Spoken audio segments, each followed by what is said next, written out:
Hello, and welcome to And the Runner-Up Is. This week on the show, we'll travel back in time to the 25th Academy Awards, which awarded the films of 1952. Fred Zinnemann returned to the Oscar race with a highly relevant Western that served as an allegory for McCarthyism called High Noon. The film became a major critics' darling and went on to earn 7 Oscar nominations, and ultimately won 4, including Best Actor for Gary Cooper.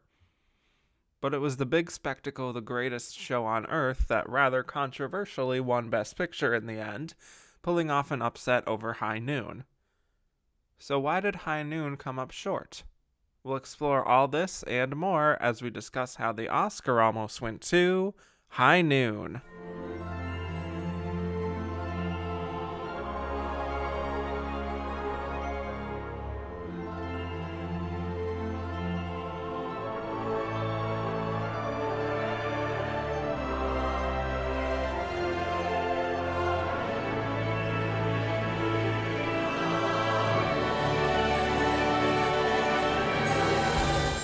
Hello, and welcome back to And the Runner-Up Is. I'm your host, Kevin Jacobson, and we have 25 episodes left here of at least this sort of project. This is about the Oscars of 1952, which is the 25th Academy Award, so we're really sort of winding down as we go deeper and deeper into Oscar history. And to help me get into this sort of final section, I have someone who you just heard last week. This is someone who has certainly been on the show for a while now. Life of Pi, Howard's End, MASH, all kinds of bonus episodes, all the How Did They Win episodes. Please welcome back to the show from Next Best Picture, from Gold Derby, from Exact Change Today, Tom O'Brien.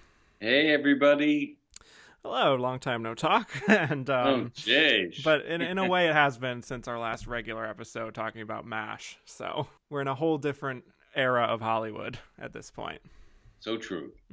So today we are talking about a very, very, very fascinating film, both on screen and off, and that is High Noon, which I'm saying is the runner-up that lost Best Picture to The Greatest Show on Earth.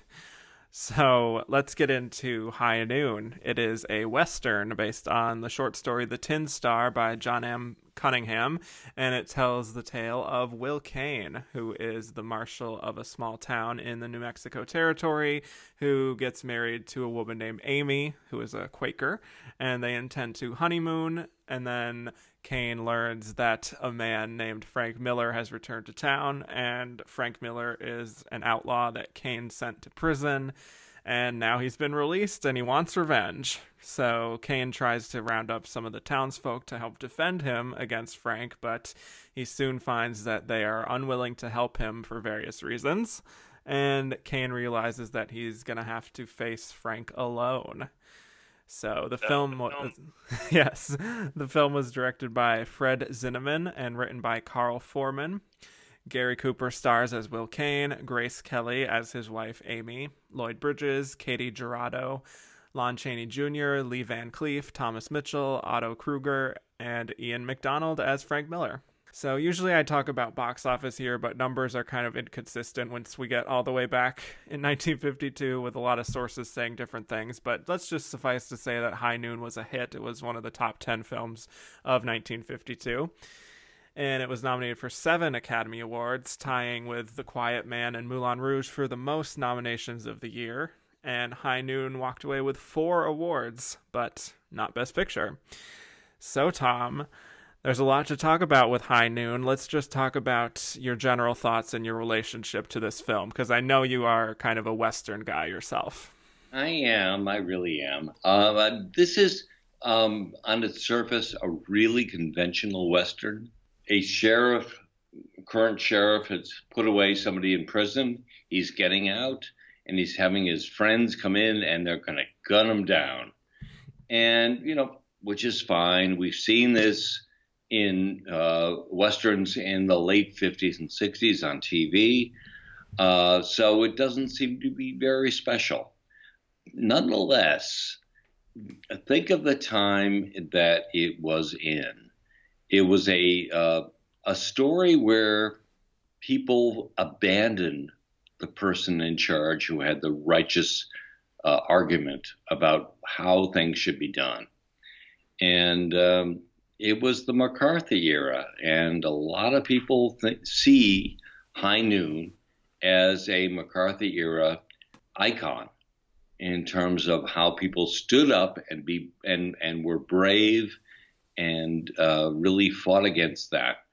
On the strictly film entertainment level, Gary Cooper's terrific in this. God, he is the model of a righteous sheriff, and it's a fantastic performance, which he won the Oscar for.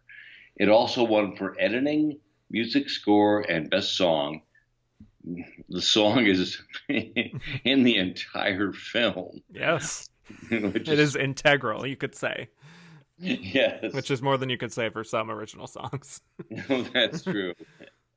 But I think it's really a landmark, and we'll get to the Best Picture winner later, but good Lord, this is a good film. Yes, absolutely. And it's definitely one of those films that is fascinating, both on and off screen. We have Carl Foreman, the writer, who is this, I believe, former member of the Communist Party, and he writes this as an allegory for the McCarthyism, for the Hollywood blacklist, which was going on right then at the time. So very, very current.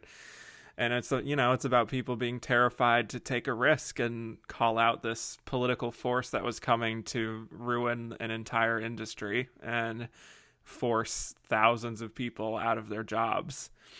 And this marshal is trusted by the town in how he's sort of able to clean up the streets. He's this valued member of the community, but when it comes time for them to take a risk themselves and stick their neck out for him, nobody's willing to do it, And the same thing is happening with the people who were accused at the time of being a communist or a sympathizer, where they had friends who just didn't want to get involved because it might mean risking jail time.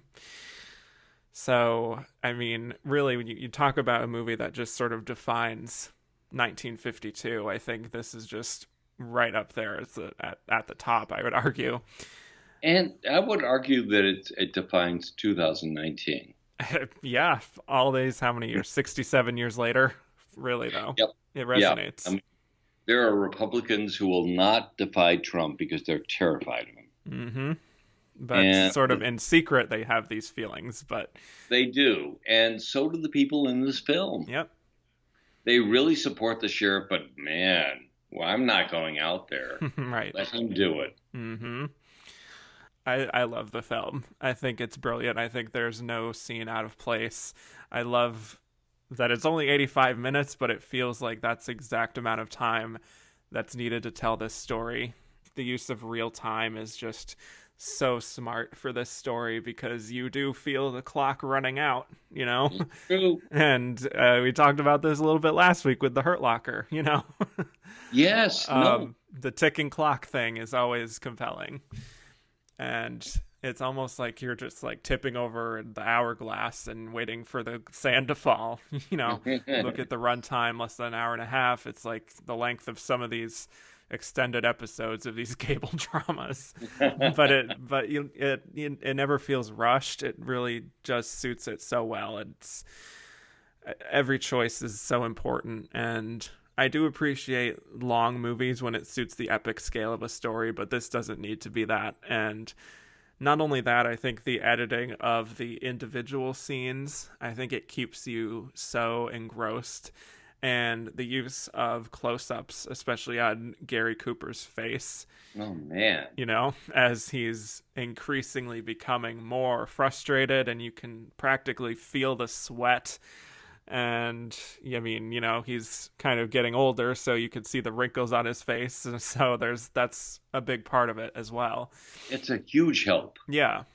And he's just increasingly becoming cynical about nobody wanting to help him. And so it all just sort of escalates in a way that is so smartly told, all the way up to that big shootout finale that you're waiting for. Just think of this year, and I'm just so tired of bloated films, Mm, 2.5 hours, and they could cut maybe half an hour, maybe 45 minutes of it. And then you see this, how compact it is. It's 85 minutes. It tells everything. There's no fat on it. Get it done. And it's brilliant. yeah. And Gary Cooper's performance absolutely carries it all the way through. I agree that it's just very strong from him.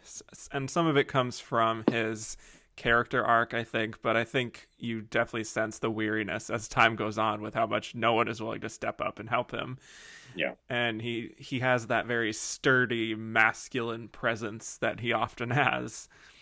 But it's such a fascinating character, I think, because in the beginning, he's going off with his new bride, and he still feels that pull to go back and face Frank Miller. And when she questions why, he just can't even really articulate it. Yeah. But I think he's sort of able to communicate why just through his presence, because he's just one of those guys who is willing to stick his neck out when he knows something is wrong. And I love how the film also, even with that short running time, allows him to have doubts about what he's doing. Because the way I sort of interpret it is he wants to go back to protect this town that he loves, to make sure that it doesn't descend into chaos. And he knows that he's the one that Frank Miller wants to fight, and he doesn't want to see anyone hurt. But at the same time, even with his new bride, he's almost okay with sacrificing himself in a way for the common good, if it means to sort of defeat this ugly, darker force. So it's a fascinating character. He really is, because he's torn before the wedding, and then he finds out that Frank Miller's in town, and he's really torn then. Right. But his loyalty is to his bride. And, then when he, does his ferry out of town, it's like, oh my God, this Surrey is not, I'm going to turn this around. And I can understand Grace Kelly's perplexity at that. Mm-hmm. And she gives a really good, quiet performance in this. Yes, I did want to get your thoughts on her in this film, because this is, for all intents and purposes, like the Hollywood debut of Grace Kelly. Yes. And I think she really announces herself here as sort of a big person to watch. It's like, hello, I'm here, and deal with me. Exactly. Yeah. I believe she only had like one other film credit before this, but it definitely wasn't kind of a starring role on this level. True. So I do love how much of a presence she has in the film, when I think another Western, another director or writer just could have shoved that character aside. Oh, totally. In favor of Gary Cooper's sort of journey, but she really matters to the story. It's fascinating because Carl Foreman, who wrote it and temporarily produced it, got kicked off of the producing credit from Stanley Kramer because of his politics. It's something that, yes, as bad as our politics now, it hasn't yet affected our art in 2019, but back then it really did. Mm-hmm. And you also had like journalists at the time, like a Hedda Hopper, for example. Yep.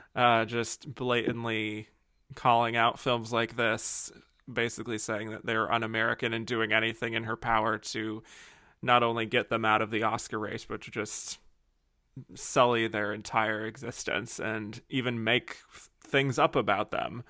I heard about this story that she had written about the DGA awards of that year and how John Ford had won for The Quiet Man, and she basically made something up about how like none of the team behind High Noon clapped for them and were just like not good sports, and how that was indicative of something or other. and it's just really, really something how much this film touched a nerve in a way that people felt very threatened by it. Yeah, it's funny because it's a film that, you see any Western rerun, it's kind of conventional. Sure. Yeah. But what's said at the time was very, very potent. Yeah. And just going a little bit back to Grace Kelly and another prominent character in the film that I'm very excited to talk about as well. The fact that she is so much part of the film does feel like a bit of a subversion of the Western stereotypes and tropes. And she's playing a Quaker and a pacifist who doesn't really believe in violence or think it's the answer or anything, and she has to battle with her own values throughout the film, and she's given that freedom to sort of explore that, especially in her sort of encounters with Helen Ramirez, who kind of helps her to realize what she should be doing. And that is where I want to get into Katie Jurado, who is such a fascinating presence of her own in this film. Yes, you go along, you're thinking, oh, I know what this is, and then Katie Jurado shows up, and it's like, oh my God, who's this, and what's her story? Absolutely. I really want to dive into this because such a fascinating figure in this film. First of all, 2 years later, she would go on to become the first Latin American actress nominated for an Oscar for her performance in Broken Lance, which our friend Daniel Brilliant talked about on the 1954 episode. And she won a Golden Globe for her performance in High Noon. Unfortunately, she was not nominated for an Oscar for it, which is a shame. That's staggering because it's a great performance. Yes. And she's just so alluring, and you can't take your eyes off of her. And again, working with a very complex character. And I don't know that this is a character that would exist if, like, an inferior screenwriter had written this film, because she does have a lot of impact on the story, but not so much that everything would change automatically without her in it. But she is a Mexican woman who has been with a few of the guys in the town, including Will Kane and also the deputy marshal, Harvey Pell, and Frank Miller, I believe. And she's a widow who is sort of a partner to various businessmen in town, and she has a real agency to her because she's the one to end it with all these guys, and not even for stupid, like, petty reasons either. She has this world of wisdom, I feel like. And her role as this Mexican woman in a very white town, it gives her sort of a outside perspective, and she does what she can to get by. But I think by the end, ultimately, she realizes that there's just no room for her in this environment full of these awful kind of scared people, and she leaves, and you can feel like it's the right thing for her to do. I mean, you can sense that she's smarter than all of the men she's been. Yeah. I mean, it's really remarkable. And I want to talk about Lloyd Bridges a bit. Sorry, he is. It's a very interesting role as being. You think he's a coward, but then he stands up a bit. But it's ultimately Will who is going out and facing the outlaws. But Bridges has a very interesting conflicted character here, and I like that a lot. Apparently, it was initially given to Lee Van Cleef, right? Who's one of the outlaws in the film, and they said, "But you have to have your nose fixed." Oh, jeez. Well, and he said no. Mm-hmm. And, he had a fantastic career as a bad guy. Yeah. But he didn't get this particular part. And so it's fascinating that Bridges came in, and he's really good at it. I must say, Lloyd Bridges is very good here. I think it's probably his best screen performance. Yeah, definitely. And I mean, again, he's also sort of given the room to explore his own arc, again, in a very short amount of screen time, but you really get a sense of who this guy is, and a little bit of the entitlement. Of course. Yeah, but is just very compelling nonetheless. What else do we have? I mean, the cinematography, I think, is really noteworthy here. I mean, there's that shot, of course, that everyone knows of Gary Cooper walking all alone Yep, in what feels like this sort of ghost town, basically. And that is just, yeah, I mean, it's iconic for a yeah, reason. And I think it's such beautiful, almost documentary feeling like cinematography that just gets you right on the ground with these people. the cinematography for me is really clean and crisp. Yeah. And I think there's also some interesting contrast that you see from the sky as well. It just feels very bright at times. So that sort of feels like they really put a lot of effort into making this feel a certain way that is different from the typical Western you would see. True. And a side note, one of the bad guys is Sheb Woolley, Mm-hmm. who was a kind of a sensation in the 50s. He had a number one song called Flying Purple People Eater. Yep. Okay. That was him. Oh And boy! Wow, I it's, did not know that. yeah, I don't know whether you've ever heard the song. It's I cuckoo, have. Yeah. but it's one of those nutty novelty songs but he did it, and there he is being menacing. It's kind of cool. And I'm seeing now that he also is responsible for the Wilhelm scream sound effect. Really? Yeah. So, yeah, whenever you hear that sort of scream in older films, that's apparently him. He's sort of All responsible for right. that. Wow, what a career. So this the final battle is one of the better ones I've seen because again, you feel like you're invested in this story, and I would argue that you don't even know exactly how this is going to end up because so far it's been almost an unconventional sort of story with the fact that no one wants to help this guy. So you almost wonder how this is going to end for him and how whether Grace Kelly is going to get sort of involved in this. And that does end up happening. And when I say that, I was very excited that she actually managed to step in there and help him, and really just the two of them together helping each other, saving each other, was such a satisfying finale for me. What do you Me think of too. this finale? It's funny that Will Kane is such a role that it's so noble. Oh my God, it's so noble. But Cooper gives it some shades of gray, which is very nice. And I think that's probably what won them the Oscar. Yeah, I agree. And it's also just the whole way that that final battle is edited is so kinetic and exciting, and as an audience you're just totally in it and almost you almost want to like get involved with it yourself. I feel like it's I don't know why when I just watched it this past week I felt like a participant sort of with this guy the whole time rather than being somewhat of like a passive observer sort of thing. I just you feel so in it, and it's hard to explain exactly why, but I think it's just a testament to the filmmaking on display that is so smart, from the cinematography to the use of music and just the sort of silence that Gary Cooper is met with everywhere.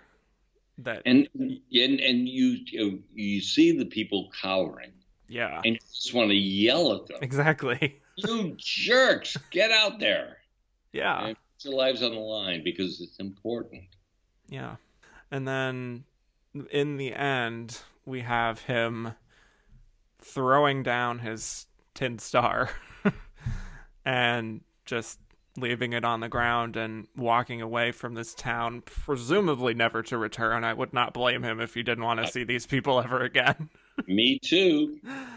So, what do you think of that as sort of a bold way to end this film? It's a fabulous ending. I really do think that's the right ending because the rest of us are thinking, come on, guys, get in there. And they don't.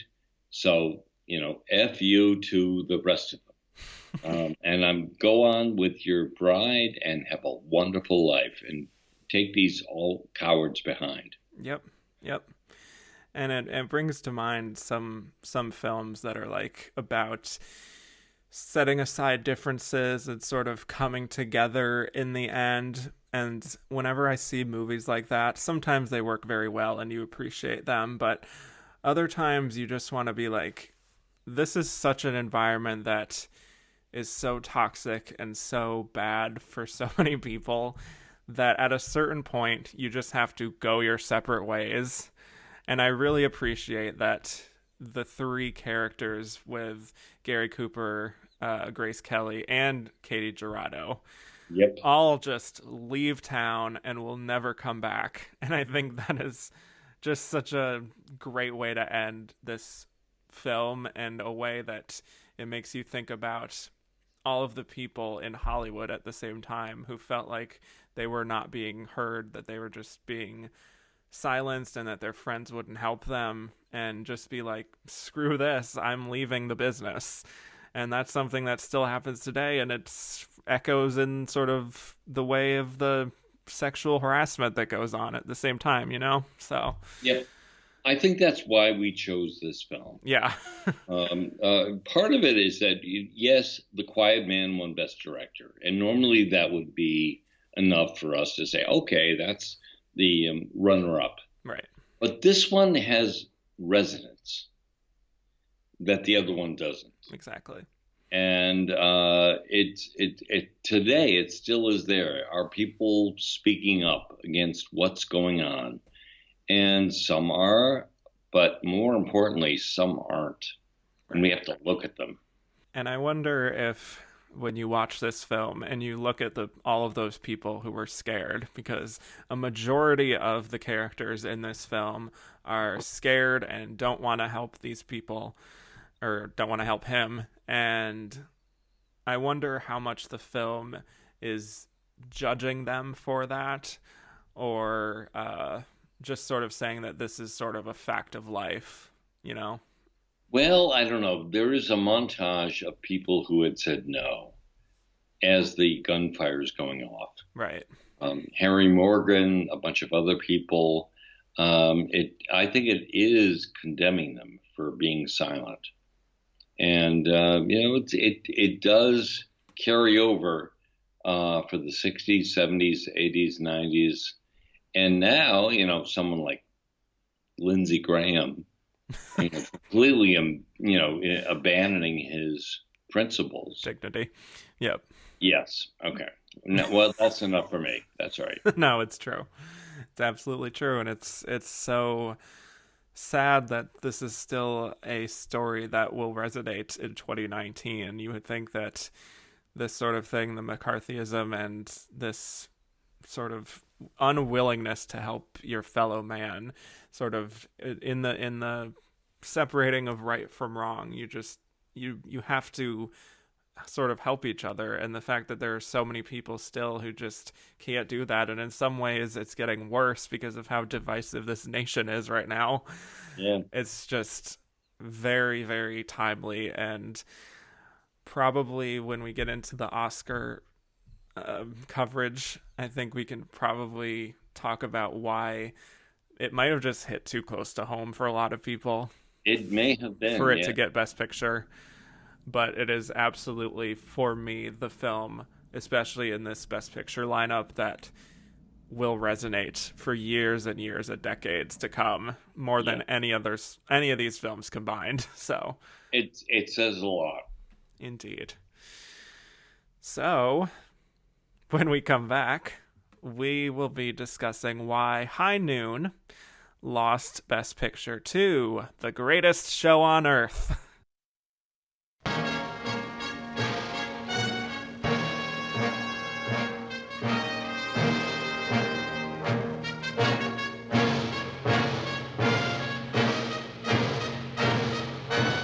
The judges left town, Harvey's quit, and I'm having trouble getting deputies. People gotta talk themselves into law and order before they do anything about it. Maybe because down deep they don't care. They just don't care. I think you better go while there's still time. It's better for you, and it's better for us. Amy. I mean it. If you won't go with me now, I'll be on that train when it leaves here. I've got to stay. Why must you be so stupid, Will? Have you forgotten what he is? Have you forgotten what he's done to people? Have you forgotten that he's crazy? Don't you remember when he sat in that chair and said, "You'll never hang me, I'll come back. I'll kill you, Will Ken. I swear it, I'll kill you." A terror-stricken town left him to face 4 killers, single-handed, at high noon.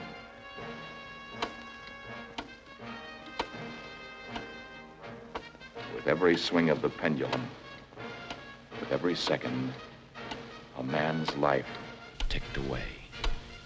Never have so few moments held such excitement. Miller!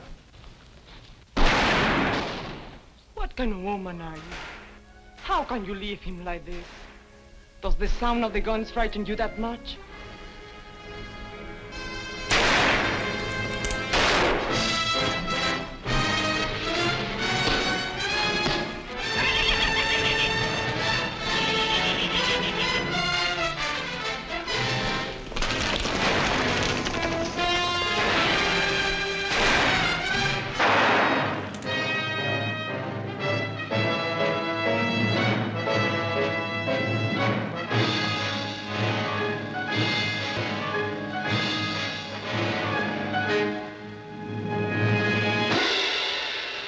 And we're back. So now we'll be discussing why High Noon lost Best Picture to The Greatest Show on Earth. And High Noon was nominated for 7 Oscars, including Best Picture, Best Director for Fred Zinnemann, Best Actor for Gary Cooper, Best Screenplay, Best Film Editing, Best Scoring of a Dramatic or Comedy Picture, and, as referenced before, Best Original Song for The Ballad of High Noon, Do Not Forsake Me, Oh My Darlin'. And The relentless one. Relentless indeed. And it won for Best Actor, Best Film Editing, Best Score, and Best Song. And before the Oscars, High Noon won the New York Film Critics. It was a huge critics pick of that year. And it won the Writers Guild Award for Best Written American Drama. And the only precursor The Greatest Show on Earth had was the Golden Globe for Drama. So, okay, let's get into why The Greatest Show on Earth is our Best Picture winner. First of all, I just want to say this is one of those Best Picture winners that people look to and say, has the Academy ever really been right in the films that they choose? Because it's just one of those sort of bottom 10, some would say bottom 5 worst Best Picture winners. But, bottom 1. Okay, well, there we go. So the question is, why do we think it won? I don't think they wanted to reward something that is a criticism of McCarthy. Yeah. The question is, though, why this was the alternative? Because I think you also have The Quiet Man right there that could have been perfectly fine. Which is a fantastic film, which we'll talk about. But The Greatest Show on Earth is basically the Cats of 1952. Whew, bold claim. I like it. Go on. Good Lord, this is an awful movie. And, it's generally thought to be the worst Best Picture choice. And there are people who have seen Broadway Melody, which I did, and it's awful, and Cavalcade, which is awful, and Crash, which is awful, and Green Book, which is awful. Oh, yeah. But this is the worst. Yeah, I mean, it's really just a 2.5-hour commercial for Ringling Brothers Barnum and Bailey Circus. Oh, good Lord. It's just basically promotional material. That's all it is. When you have Cornell Wilde and Betty Hutton as rivaling trapeze artists, what kind of a film is that? Jesus.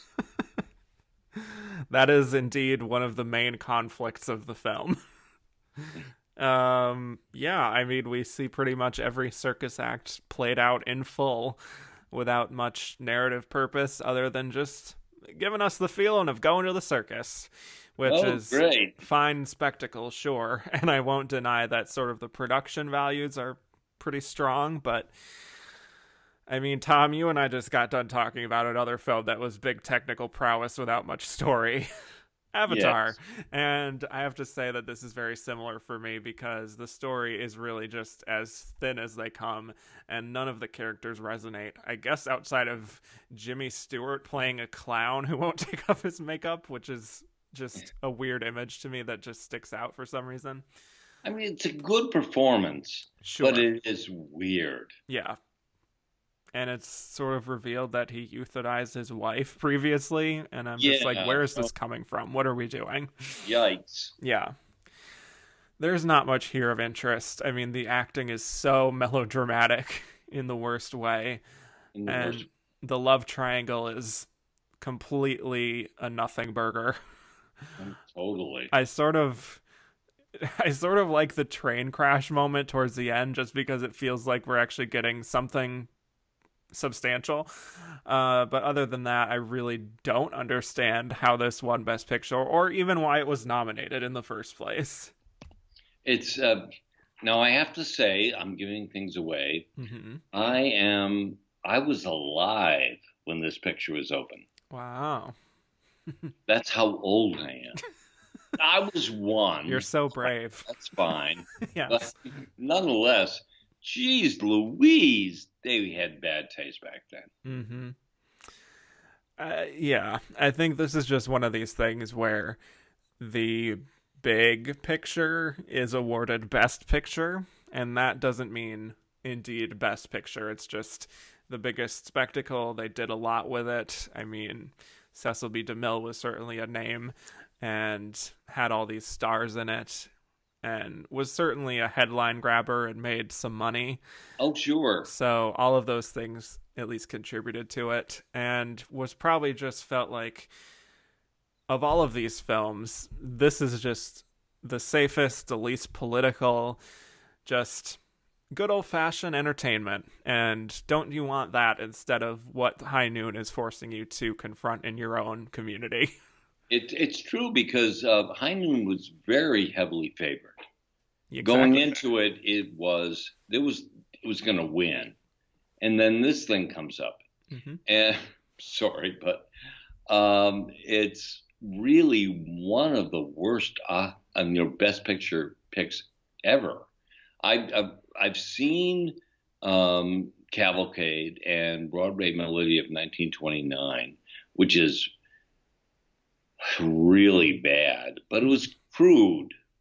Right. This had Cecil B. DeMille behind it, and it should have been like the Ten Commandments, and it wasn't. It was a piece of crap. And I would vote for it for the worst Best Picture ever. Yeah. It is in my bottom 5. It's hard for me to say when I have such personal feelings attached to Crash that Oh, stop. I know. It's just, I will never get over that one. But I want to get to some of these other questions that we got about The Greatest Show on Earth, because a lot of people are sort of questioning why this even happened to begin with. And we can just start off with Drew Schwanier, who said, worst Best Picture winner ever? I think Tom just answered that. Yes, Drew, you're right. Yes. Yeah. Bottom 5 at my most generous, I would say bottom 5. Yeah.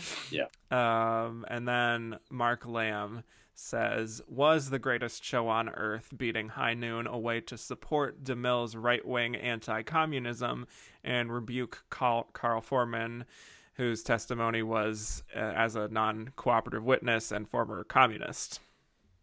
Yeah, I think he may be on to something about this. Yeah. Because, at the time, it was a really strange period. I mean, I was one, but, nonetheless, I was politically astute even then. Of course, you were from birth. That's right. Yes. I think there is something about that Carl's political beliefs were very well known in Hollywood. And as good as the film is, and High Noon is I would say, a great film. They were not going to give it the big prize, and they gave it to somebody comfortable. Right. Cecil B. DeMille. Okay, great. Even though the picture was a piece of crap. Yeah. It's almost sort of what people talk about with the preferential ballot now, where they just go with the film that is sort of, everyone can sort of agree upon it, but even if it's not everyone's number one, it's just, we're okay with this. Yeah. I mean, among the other nominees, Ivanhoe, Moulin Rouge, but The Quiet Man is interesting. Yeah. I mean, they dig it out every St. Patrick's Day. And John Ford won the Best Director prize for this. I mean, God, John Wayne's accent, not great. Yeah. As an Irish American, it's like, ooh. But he did win. He did win the Best Director prize and the Oscar for that. And it's a contender. I think it's probably a more worthy contender for High Noon than the eventual winner, Greatest Show. Yeah. Well, before we get to a little bit more on The Quiet Man, I just wanted to get through a few other questions on Greatest Show on Earth. This was from Kevin Clowder, who said, which actor do you think came the closest to getting a nomination for The Greatest Show on Earth?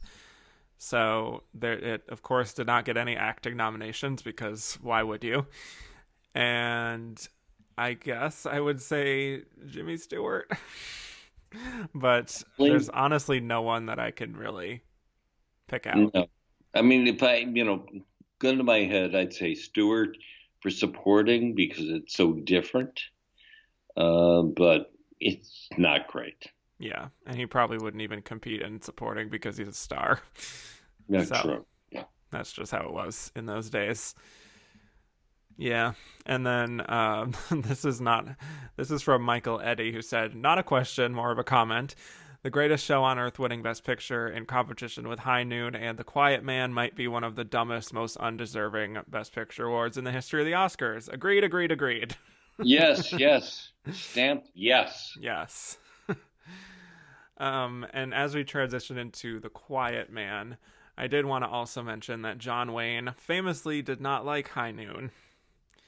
And also was a big sort of campaigner against it and felt that it just didn't have the right Western values and everything about it was just too subversive and a piece of crap, in his words. Well, it's probably better than 80% of the Westerns he did. Exactly. Sorry you feel threatened by it.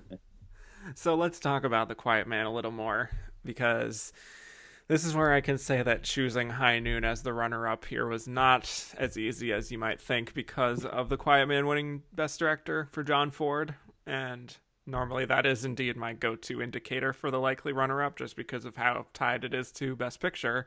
Of course. And I can just say up front, before I get into my thoughts on the reason I didn't ultimately go with The Quiet Man, is that, number one, again, High Noon was favored to win Best Picture. It was the big critics' darling of the year, and it was actually written about as the greatest show on earth, pulling off an upset over High Noon. And High Noon also won film editing. The Quiet Man wasn't even nominated there. And I just get the sense that there were people that were more passionate about High Noon than The Quiet Man, even though I think both films are great. I think there was just more going on culturally and artistically than there was with The Quiet Man. So I hope that makes a little bit of sense for people who might question that. Even that was not during the individual passion ballot. Right. That we have now. But nonetheless, it worked for High Noon, which is great. I mean, right now, I would say maybe Parasite would be a passion pick. Yeah. But nonetheless, there are a lot of other films that have a lot of support. And we shall see whether that happens. I would say that in terms of the race, I would not take John Ford's victory for granted. It was a very good piece of direction. But thank God Cecil B. DeMille didn't win. Yeah, because I feel like that was right there, and it feels like that would definitely be one of those things where they go together because director is so, you associate that with the big spectacles and the technical achievements, and that is certainly the greatest show on earth of any of these films. So yeah, credit to them for that. But Zinnemann's direction of High Noon is so clean and so crisp. It's great. Yeah, which is why it should have been the alternative there. But speaking to the film The Quiet Man, it's kind of a blend of romantic comedy and drama, with John Wayne playing an American who is going back to his birthplace in Ireland, where he wants to obtain the rights to his family's farm. And of course, there's this greedy landowner that gets in the way, and of course, he falls in love with the landowner's sister, played by Maureen O'Hara, who's very much a spitfire, and things get complicated with that dynamic, and it's all very charming. Maybe I shouldn't say charming because that makes it sound inconsequential, where I think that there is some kind of interesting territory that they're exploring here, where we have John Wayne playing a little bit against type here as someone who doesn't want to fight, because he's very tormented by something that happened in his past. And there's stuff dealing with Maureen O'Hara's character trying to sort of navigate this very patriarchal society. And then for me, the best part is when John Wayne and the landowner are fighting and they just stop and go to the local pub and get drunk together.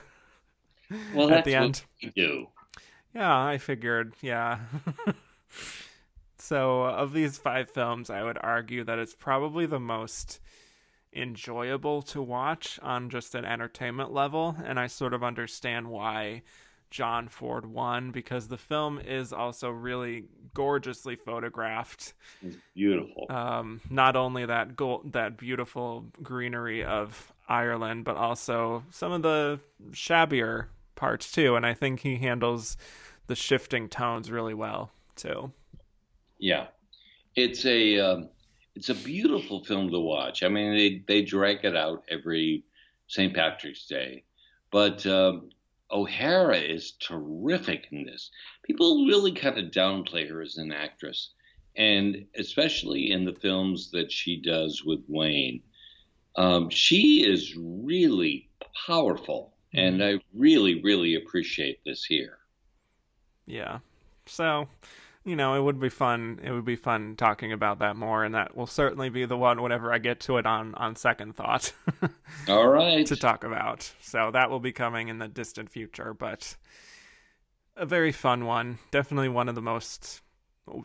easily one of the better ones in this Best Picture lineup, that's for sure.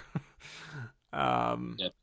And we got a question from Alec Reyna, who said, was it unprecedented when John Ford picked up his 4th Oscar for Best Director? That's a record that no one has been close to tying since, right? Right. And that is right. Yes. He has the most Oscars for a director of anyone in history. He has 4. He had previously won for The Informer and The Grapes of Wrath and How Green Was My Valley. So this was number 4, and that's a record that still has yet to be touched. Yeah. I know a lot of people are pissed about How Green Was My Valley. Yeah. I like this movie. I'm sorry. People say it's awful and it should have been Citizen Kane. But it should have been Citizen Kane. But nonetheless, How Green Was My Valley was a really good movie. And I just hate to see this disc that way. Yeah. Well, some of that, again, comes with the competition that always seems to happen with the Oscars, where people love to just crap all over the King's Speech, which is a perfectly fine film. It's fine. Yeah. Stop it. Yeah, stop it. Let's talk about Moulin Rouge. Not the one you're thinking of. Of course, the 1952 version. So that's the big biopic of this race. It's all about this French painter, Henri de Toulouse-Lautrec. and sort of his experience at the Moulin Rouge nightclub in Paris in the late 1800s, and sort of his physical struggles and his struggles in love. And it has Jose Ferrer playing the main guy, and I think it's a really good performance in that. He really just inhabits the character really well in all of his very specific physicality. And Colette Marchand is quite good as well as Marie, who is a prostitute that Henry sort of befriends, and they have this brief connection. Glad that they were both nominated. I think there's a discussion to be had about Colette Marchand maybe deserving a win more than the person who did win Best Supporting Actress. But we will get to that a little later. Do you have any thoughts on Moulin Rouge, this version? I think it's a terrific film. It's really, really good. And it's actually a really good performance by Zsa Zsa Gabor. Oh, yes. She's really fine at it. But Colette Marchand is just terrific. I really think she should have really had an Oscar for this. Probably. Although there is one other person I want to definitely highlight eventually. Of course. I think you know exactly who I'm talking about. I know.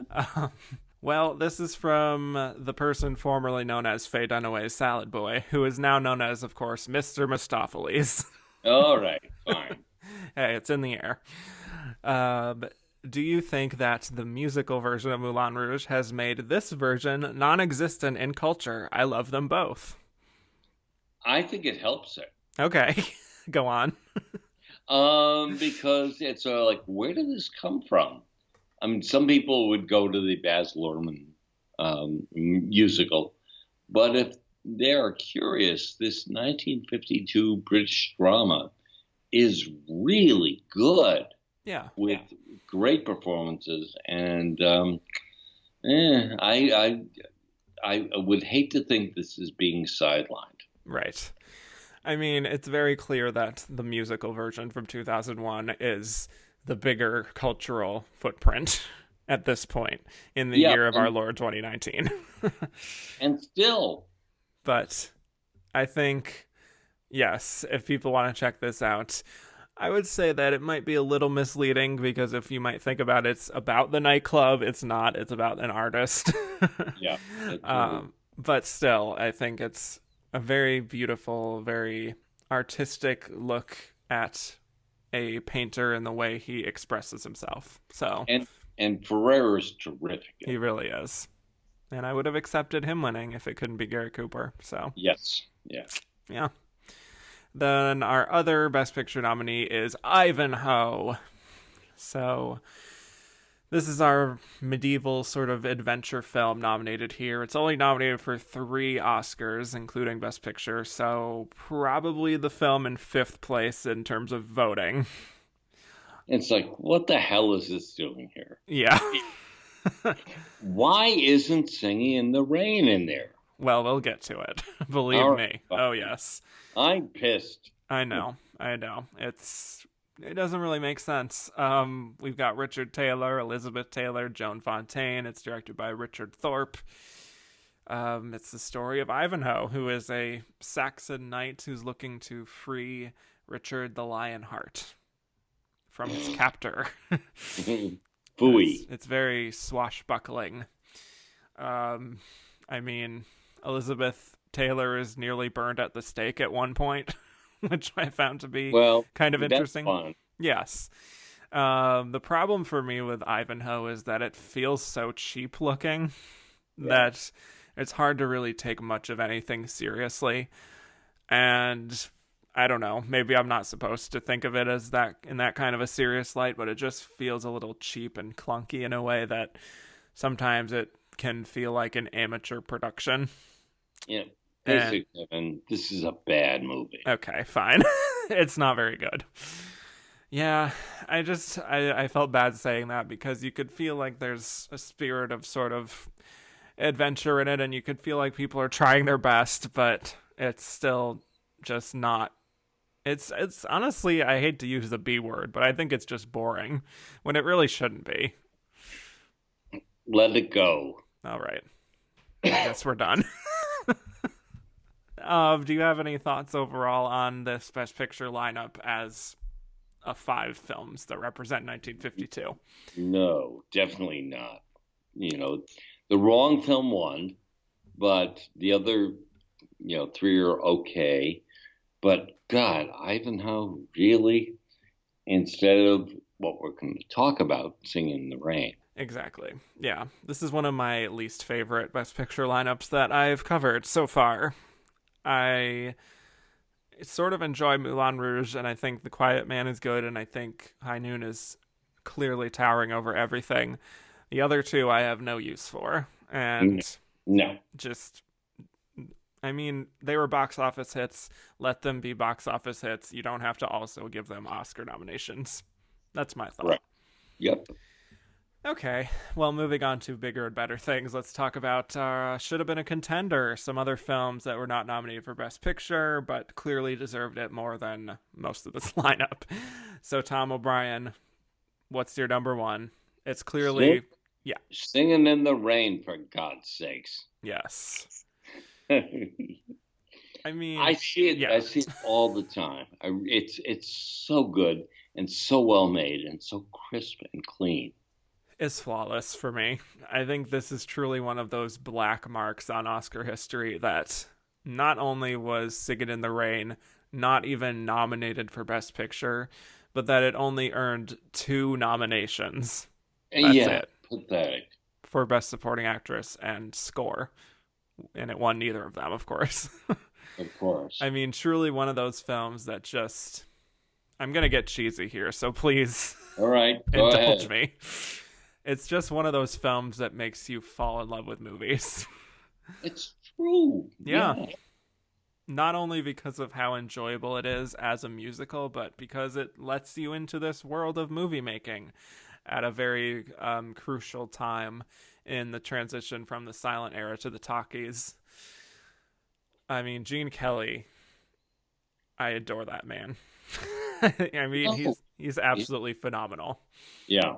He has an athleticism that a lot of people who are dancers don't have or don't show. And he really brings it out here.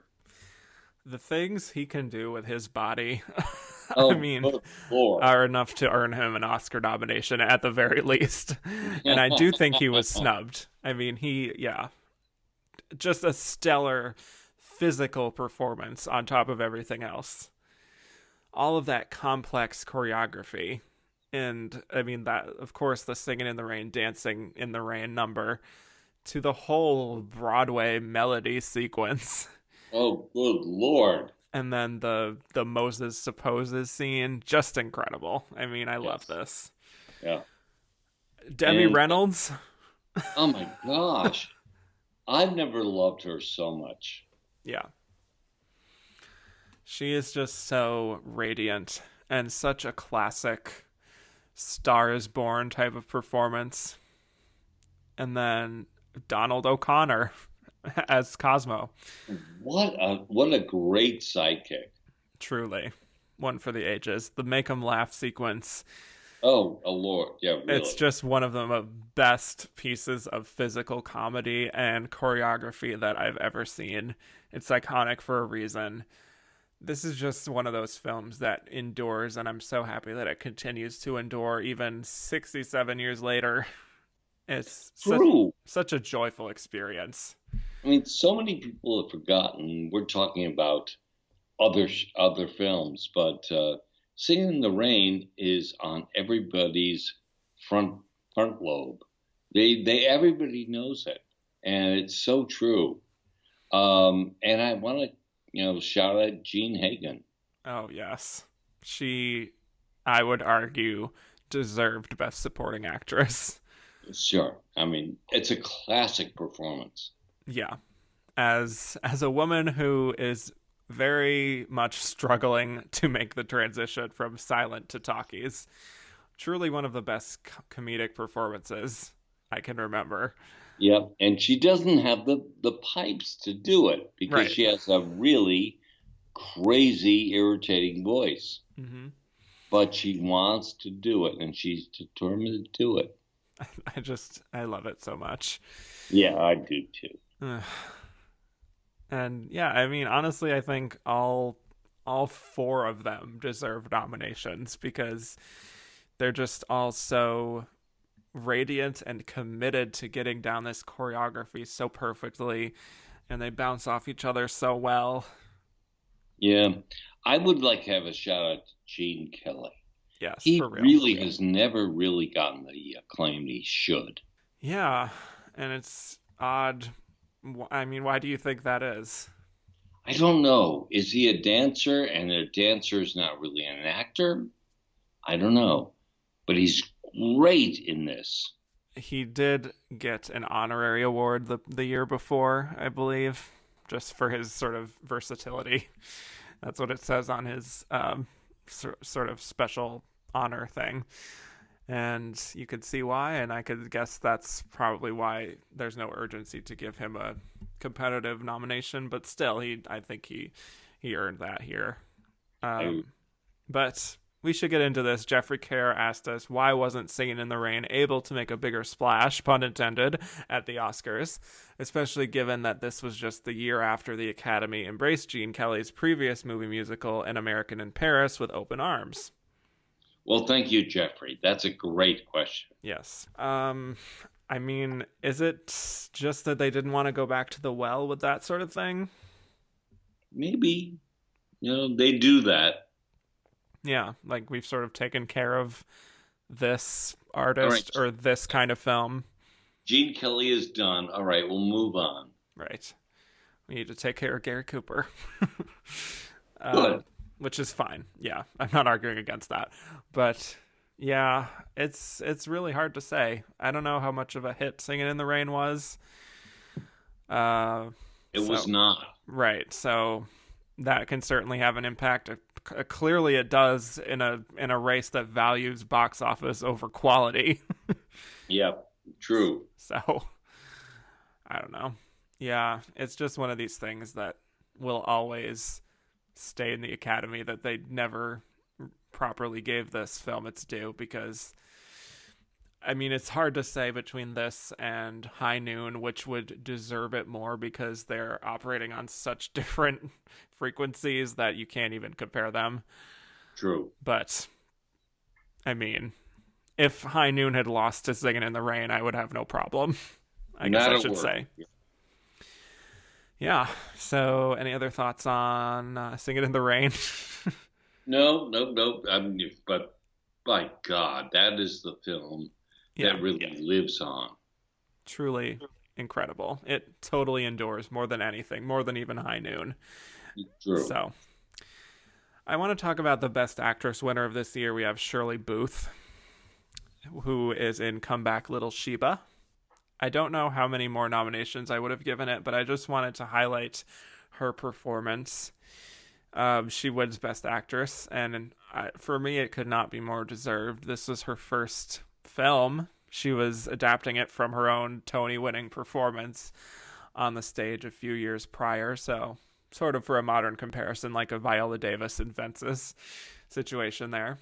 But yeah, it's about middle-aged woman named Lola who's dealing with a husband who's an alcoholic, and she can't have children after something happened in her past, and they're renting out this spare room to a young woman, and there are a lot of complicated feelings that arise with her presence, and Lola sort of tries to appear happy and sort of genial and cheerful while clearly really battling some real demons inside of her. And I think it's such a knockout performance. It's the level of complexity she brings to the role is incredible, because I would almost compare it to what like a Brenda Blethyn does in Secrets and Lies, where this is just a frayed nerve of a human being, just so fragile, and you feel like she's on the verge of snapping at any moment.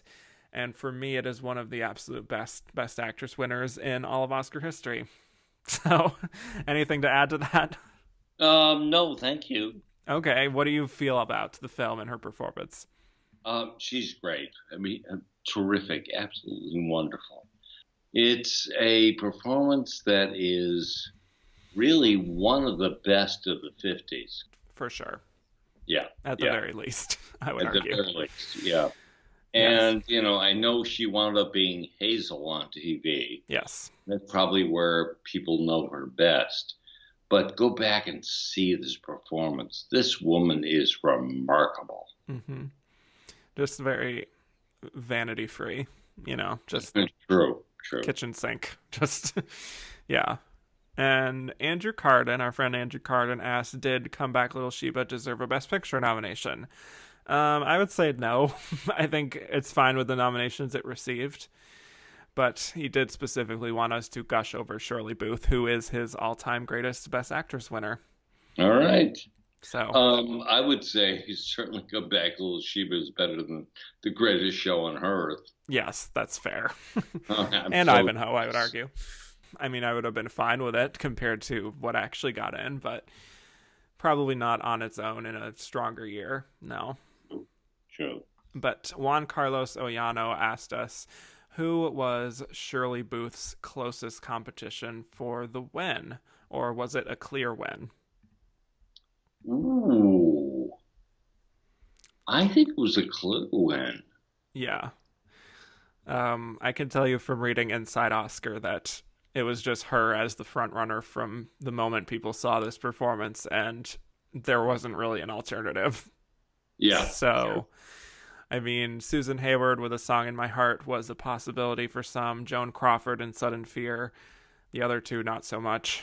But no, and as far as the two you mentioned, that's not their best work. Yeah. And then when you have Shirley Booth just coming right out of the gate, like, who is this discovery? Like, where has she been hiding? And so, well, she's been hiding on the stage, but True. Yeah. But still, it's just one of these things where you can't take your eyes off that performance. There's just no one else that can beat that. Yeah, so true. And then the next question from Juan Carlos Ollano is, who was probably number 6 in Best Actress? So the person who just missed out. That's good. Yeah. So I did a little bit of research when I saw this question because I didn't want to sound stupid. And I think probably someone like Olivia de Havilland for My Cousin Rachel was a possibility. Yeah, I think that's right. That role is really good. That it's in its own way juicy, Mm-hmm.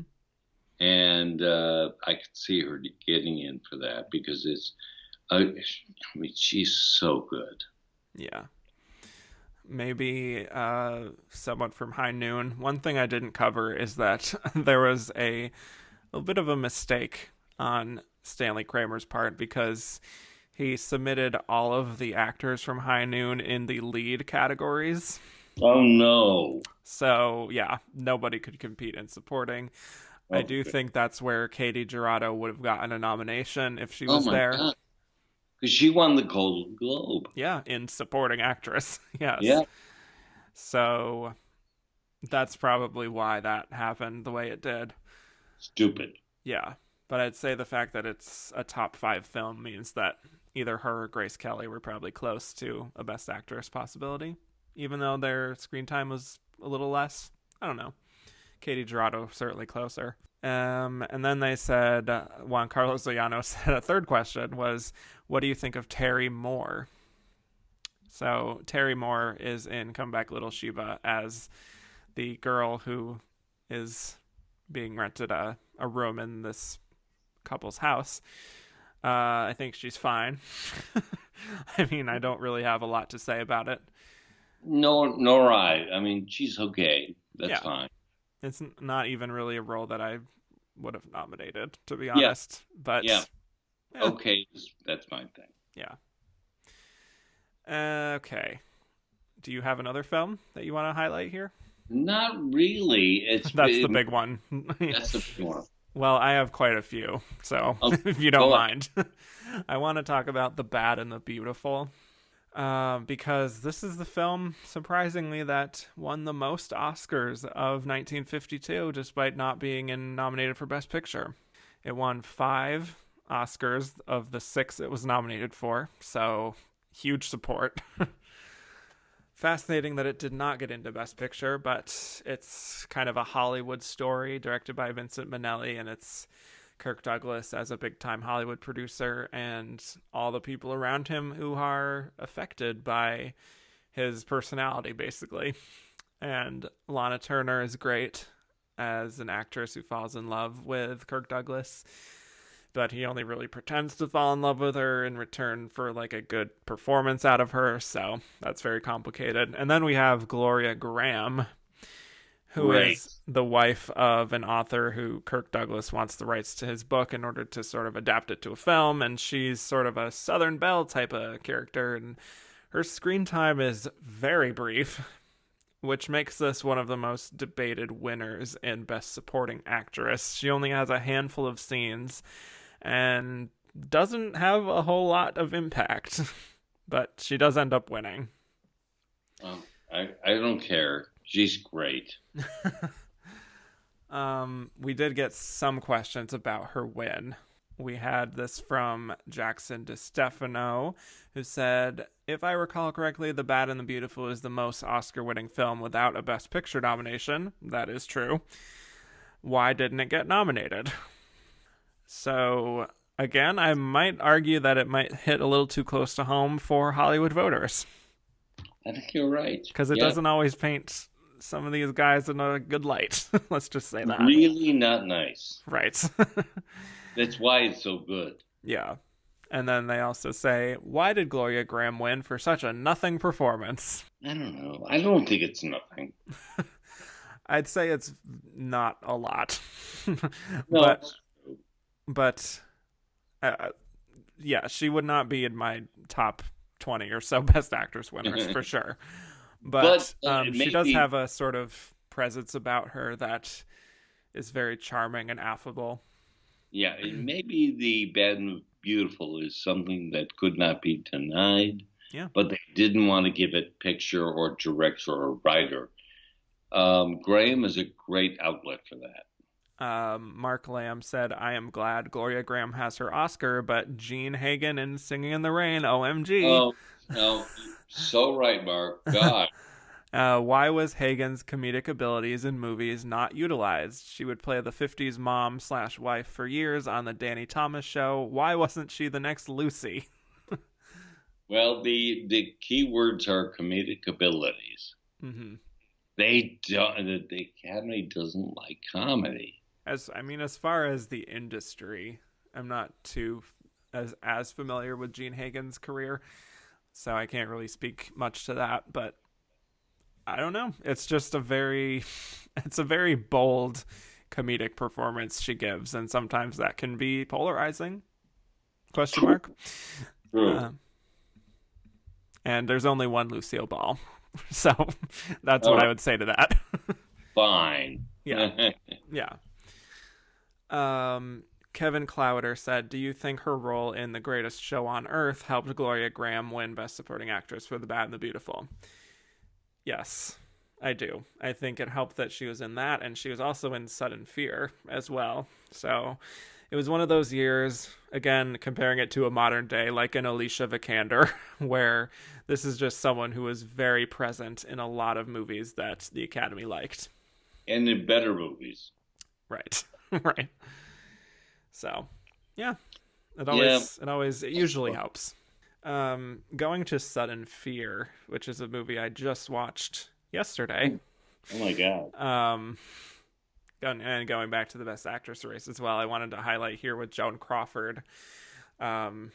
She is playing a playwright who gets involved with an actor played by Jack Palance, and they eventually plot to kill each other.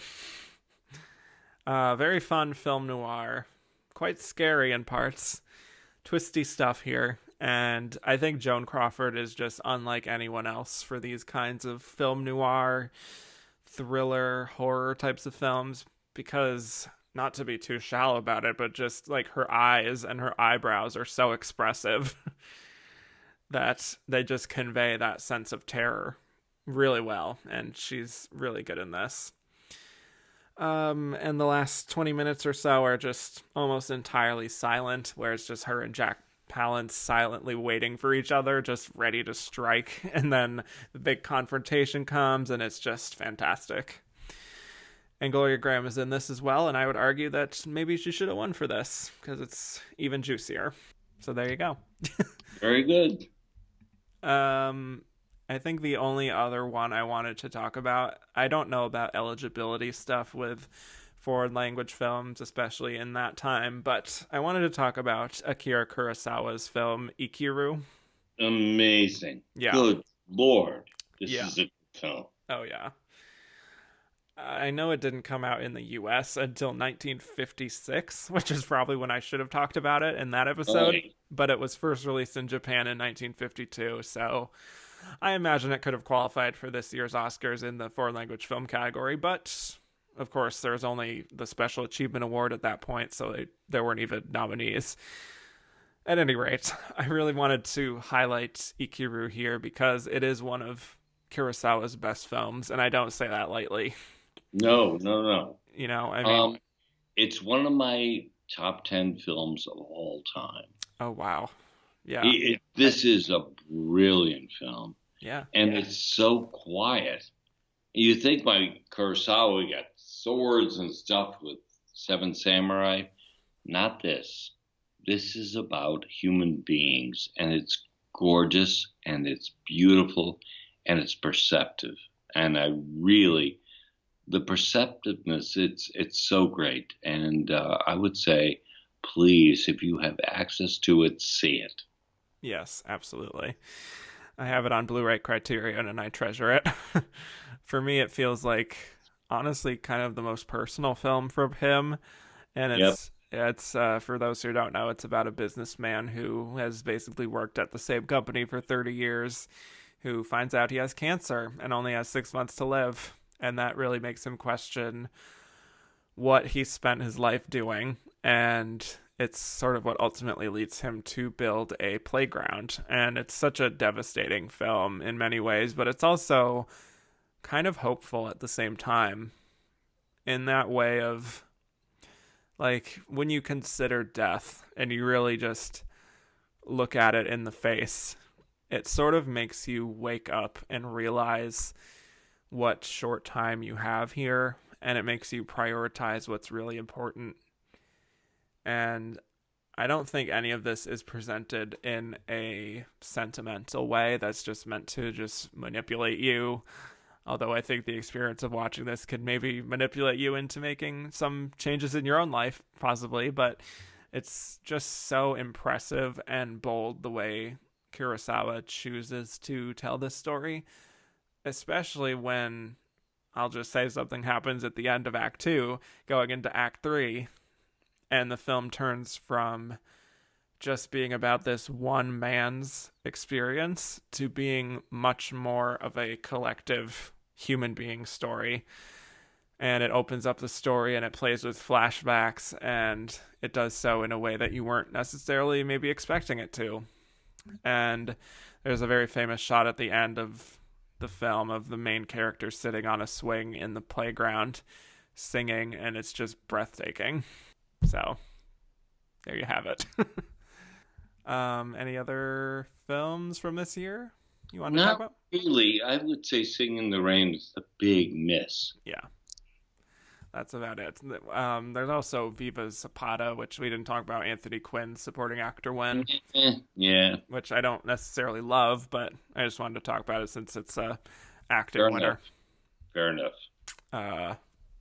I don't have much to say about it. I don't know that Anthony Quinn gives super great performance, but he was the first Mexican-American actor to win an Oscar. I don't know. Generally speaking, I like Anthony Quinn as an actor. I think he was great in Lust for Life, and especially La Strada and Zorba the Greek. He's so good. Yeah. So I don't know that Viva Zapata is one of my favorites from him, but congrats to him for having an Oscar. He has a very charismatic presence. He just has like a magnetism to him that I enjoy. But an Oscar, fabulous. Yes. So that's about all I've got. And so when we come back, we will be delivering our verdict as to whether we think The Greatest Show on Earth deserved Best Picture or if High Noon should have taken it. I wonder what we'll choose. I wonder.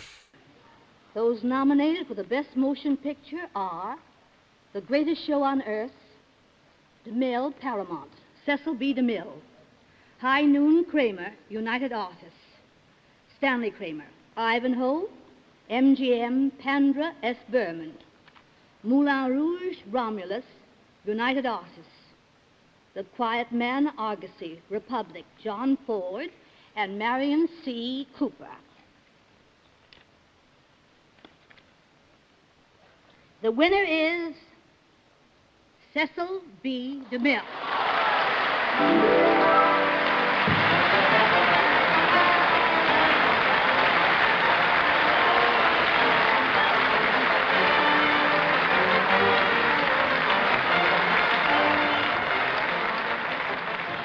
And we're back. So now we'll be delivering our verdict as to whether we think The Greatest Show on Earth deserved Best Picture or if High Noon should have taken it. Tom O'Brien, you can just say it now. Oh, for God's sakes, no. Yeah. The Greatest Show on Earth. Jeez Louise. This is really one of the worst picks for Best Picture. Yeah, and High Noon, again, has completely endured and says so much, and is also a better film on pretty much every level, including technical achievement. Yeah. So true, and it's relevant today. It continues to be relevant. So no-brainer for me that High Noon deserved that Oscar over any of these films. My question is, would you say that High Noon is your number one film overall of this year, or is it Singing in the Rain, or is it Ikiru? No, I'd say 1, Singing in the Rain, 2, Ikiru, 3, High Noon. I think that's probably exactly my order too, not to be too boring, but yeah, I think Singing in the Rain just is on such an expert level of filmmaking and is truly one of the most defining films in Hollywood history. But that doesn't take away from Ikiru and High Noon. All three just are the films that you need to watch if you want to watch films from this year. So there you have it. So thank you, Tom. I appreciate you taking the time here, back to back, week to week. So thank you. You're welcome. Happy to be here. Yes. And tell the people where they can find more from you on the internet if they don't know already. I am on reviews on Exact Change Today.